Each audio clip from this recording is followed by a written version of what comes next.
In the vast and sprawling narrative of ancient Israel, there are periods of breathtaking glory and moments of profound darkness. After the death of the great leader Joshua, a shadow falls over the land. A new generation arises, one that does not know God or the works he had done. Without a king to guide them, the people spiral into a relentless cycle of chaos.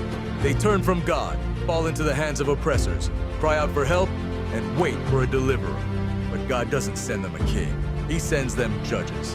Among the first to rise is Deborah, a prophetess and the only female judge. With the nation paralyzed by fear, she boldly calls a reluctant general to battle, prophesying a miraculous victory delivered into the hands of a woman.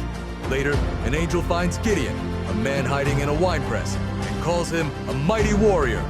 Riddled with doubt, Gideon tests God repeatedly, yet he ultimately leads a tiny force of just 300 men to rout a vast enemy army, a testament that God's power is perfected in weakness.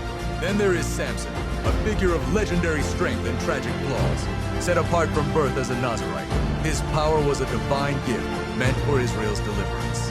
Yet his passions often led him astray, entangling him with his enemies. His story reaches a heart-wrenching climax when, blinded and mocked in a pagan temple, he calls out to God one last time.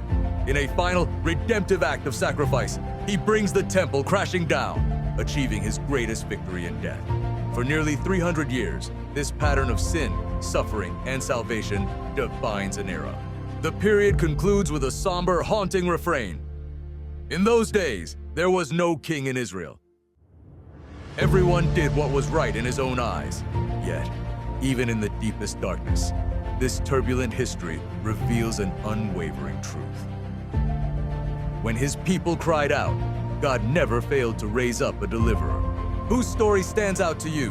Deborah's courage, Gideon's faith, or Samson's tragic power?